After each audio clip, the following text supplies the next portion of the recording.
Hello everyone. Today we will start the first phylum of the animal kingdom, that is Porifera. In the last video we have discussed about the basis of the classification of the kingdom animal, in which so many parameters we have already discussed.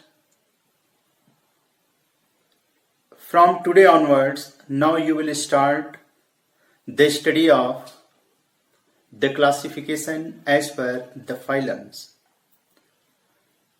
In class 11th, you have to study about the characteristics of each phylum, like phylum Porifera, then Coelenterata, Platyhelminthes, Scalementhes, nematodes, arthropods, mollusks, chordates.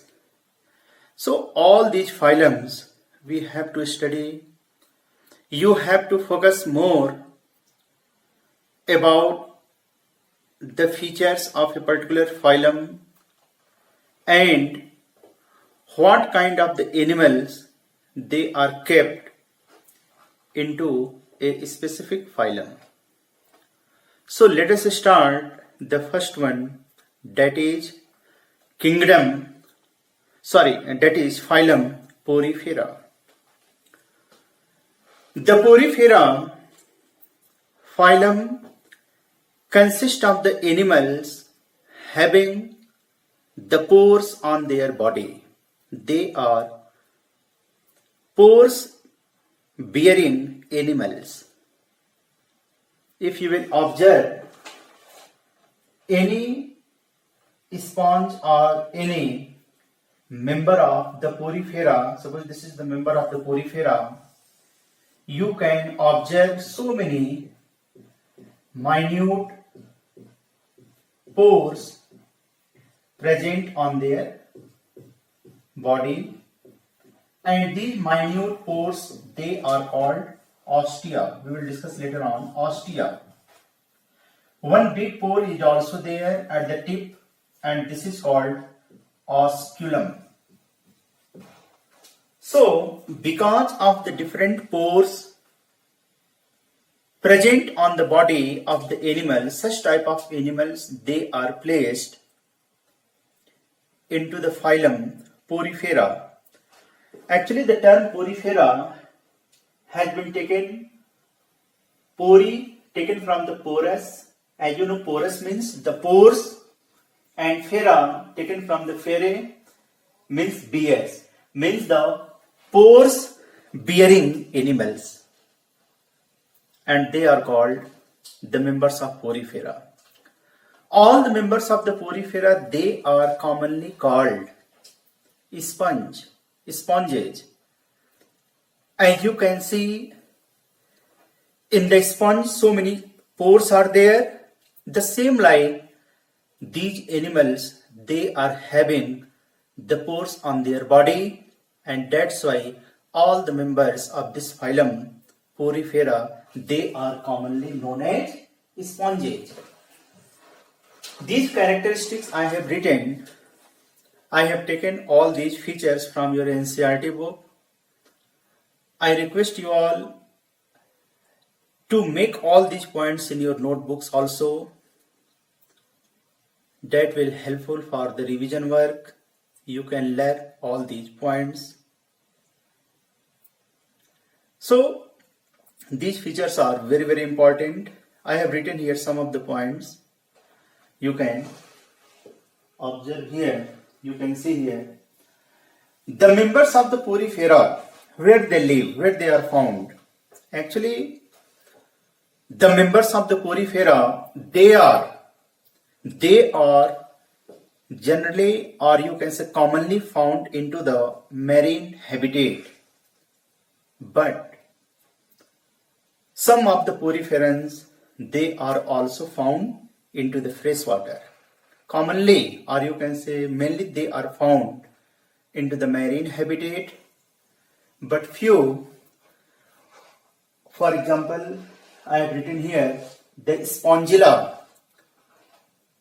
this is the member of the porifera, a kind of sponge, and this sponge, spongilla, it is found into the fresh water, that is the river, pond, lake.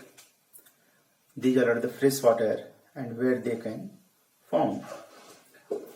Now about the body symmetry. The body is asymmetrical. Yesterday we discussed about the orientation of the body if it is going to be cut by considering from the central axis.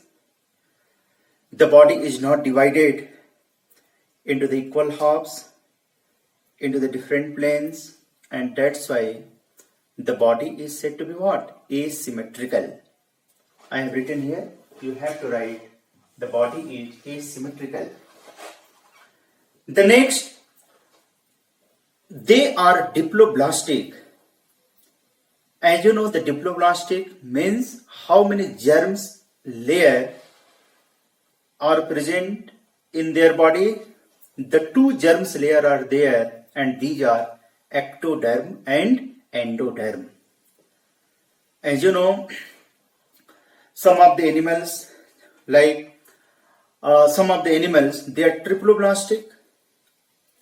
They are having three germs layer, ectoderm, endoderm, as well as the mesoderm. The human is also triploblastic. But here, the members of porifera, they are diploblastic. Even the coelentrates, they are also diploblastic, having two germs layer. These two germs layer, both they are present in the embryonic stage, and these are ectoderm and endoderm, and because of these two layers, the animals, they are said to be what? Diploblastic. They are primitive multicellular organisms, primitive multicellular animals, you can say. The members of the porifera, they are primitive, means the body is not very advanced.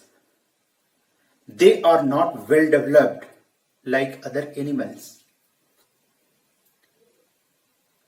They don't have the system like digestive system, respiratory system, circulatory system. These systems, they are absent, and that's why the body is said to be what? Very primitive, means very simple. The cellular level of organization is found into the case of the members of porifera.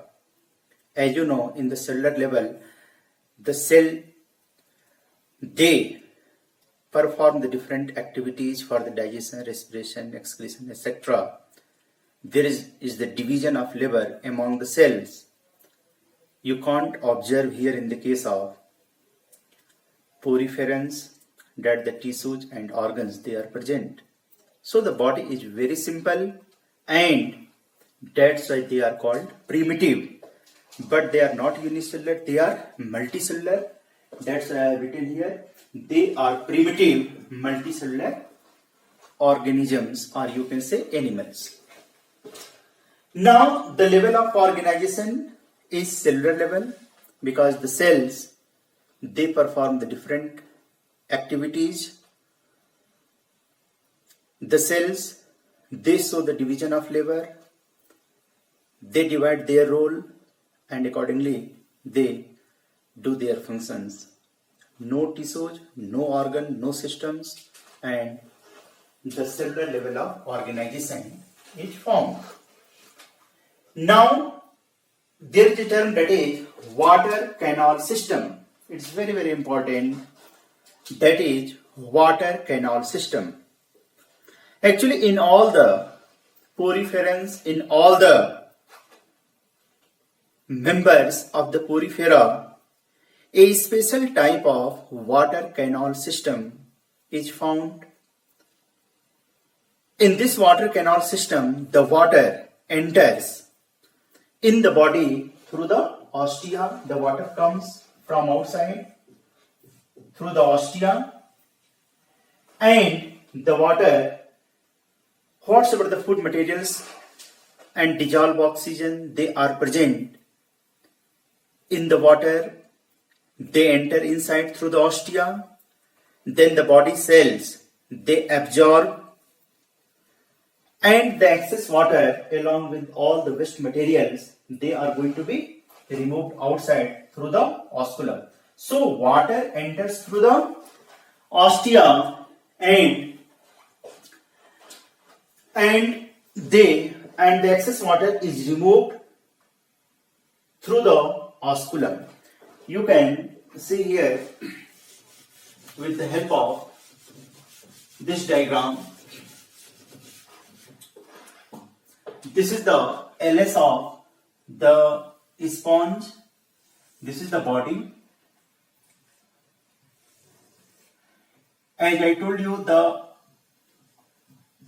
upper opening, this is called osculum. These small openings through which the water enters inside the body, these openings are ostia. This is the cross section. The water is entering through the pores, and these pores are ostia. The water is entering through the ostia. The body cells, the inner cells, the body cells have such type of cells, and these cells are called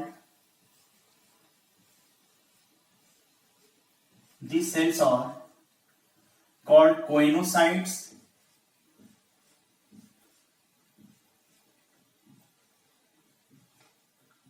These all are the choanocytes. I will tell you the function. The choanocytes, this cavity, this big cavity of the sponge, this is called spongocell. Please see here that how the water canal system is working. The water is coming inside the body through the ostia. Then from the ostia, then water it comes inside this cavity, and this cavity is called spongocell. The body cavity of the sponge is called spongocell. When the water comes inside the body, the water contains so many food materials which are required to the sponge. It also contains the dissolved oxygen which is required to the cell. Means the sponge, it takes all the things from the water. When the water comes inside their body, it contains the nutrients as well as the dissolved oxygen. And these choanocyte cells, these cells are also called collar cells. The collar cells or choanocyte cells, they absorb, they capture the food materials which are present inside the water. They can capture the food material, the nutrients, the required water, the dissolved oxygen, and whatsoever the excess water is to be there. The excess water, again it goes upward through the spongocell, it goes to the osculum, and through the osculum it is going to be discharged outside. It means in the water canal system, the water comes from outside through the ostia. It enters inside the body, which contains the food materials, the nutrients, the oxygen, and whatsoever the nutrients, or you can say the oxygen which are required, the choanocytes, they capture, they receive from the water, and the excess water is removed outside through the osculum. So I have written here, the water enters through the ostia and it comes outside through the operculum. Operculum is single. It is present. This is the single aperture. Ostia are so many. The whole body pores. You can see here. These all are the ostia, but a single aperture, a single opening which is present at the tip, that is called osculum. The coinocytes or collar cells are present, and these coinocytes or the collar cells, they are helpful in the process of nutrition, respiration, excretion, as well as they also help in the process of reproduction. How you can say they help in the process of nutrition? As I told you, means they help to capture the food materials from the water, from the spongocoel, from the body cavity, and they digest also. How they help in the process of respiration? They take the dissolved oxygen, then they do the process of respiration also, they produce the energy. How they help in the process of excretion? During the process of the metabolic activities, during the process of the reaction, during the process of the biological reactions, the waste materials are also generated in the collar cells, in the coinocytes, and these waste materials, they are going to be discharged into the water, and through the water, the waste materials are going to be removed outside through the osculum. During the process of reproduction, the coinocytes, they produce the gametes also. Therefore, you can say the coinocytes, these all are the cells which are also known as collar cells. They are present inside the spongocoel, inside the sponge body, in their body wall, and they help in the process of nutrition, respiration, excretion, as well as in reproduction. Why the cells of the coinocyte? Why coinocyte is also known as collar cells? And if you will study the diagram of the individual coinocytes, it looks just like the cup shape in structure. This is the structure. It looks cup shape in structure.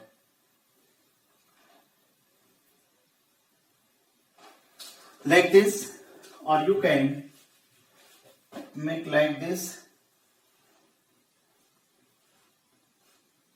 And it has the neck, or you can say the collar like structure, which is made up of the microvilli. So many microvilli, they form the collar of this cup like structure. Actually, this portion is called collar, and this is the cup like structure. The whole structure is called coinocyte, and because of the presence of this collar, which forms the neck of the cell is said to be what? Collar cells. And in this individual coinocyte cells, there is a big flagellum also. There is a big flagellum also. So the collar cells, they are present in the body wall, and the central cavity, or you can say the body cavity of the sponge, is called spongocoel. I have written here, the body cavity is called spongocoel. This whole cavity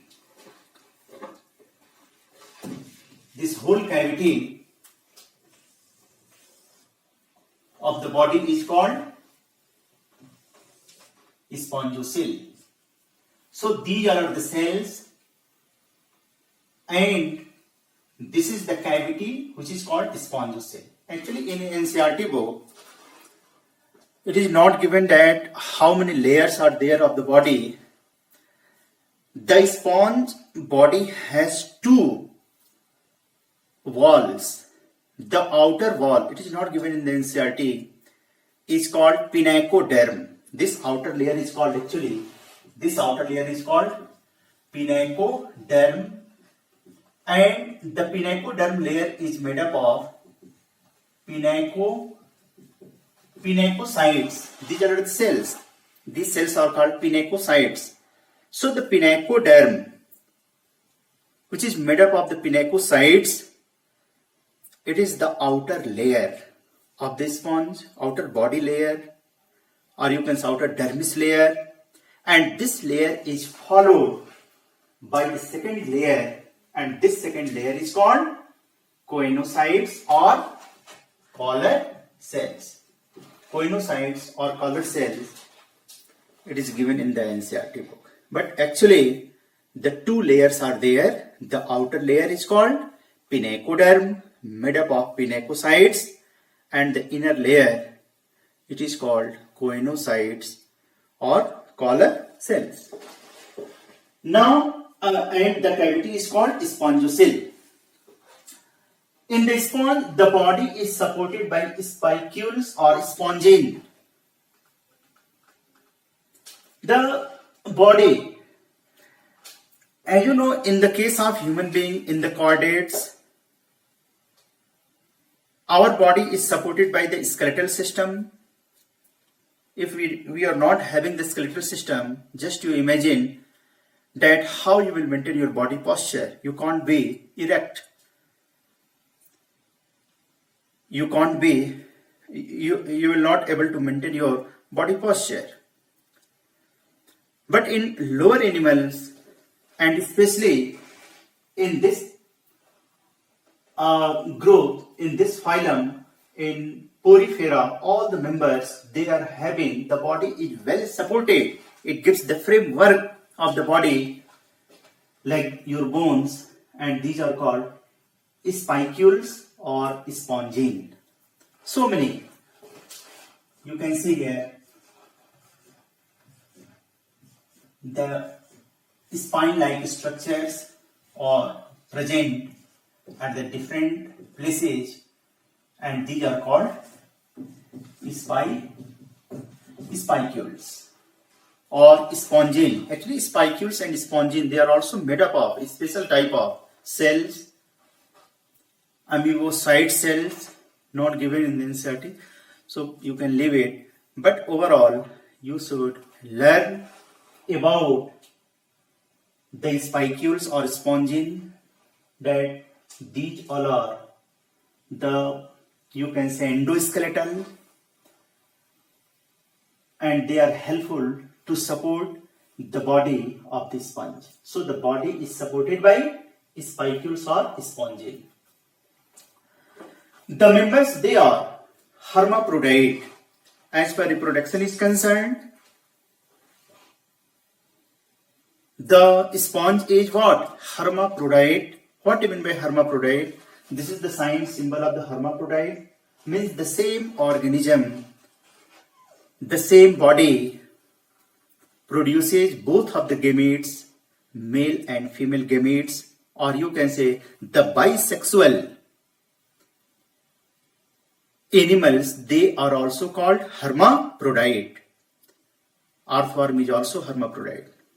So hermaphrodite means the male and female, both they are present in the same body, both the gametes, the same body produces male and female gametes, both, and that's why it is said to be the bisexual organism, or you can say hermaphrodite. So all the sponges, whether it is Cycon or Spongilla or Euspongia, all the members of the Porifera, they are bisexual or hermaphrodite. Now regarding the asexual mode of reproduction, the asexual reproduction takes place by fragmentation. As you all are familiar with the fragmentation, the body is broken down into so many fragments, and each fragment can produce the new body. This is called fragmentation. In sexual mode of reproduction, the gametes are produced. The male and female gametes, they are produced by the sponge. When the male and female gametes, both they are fused together, what they form?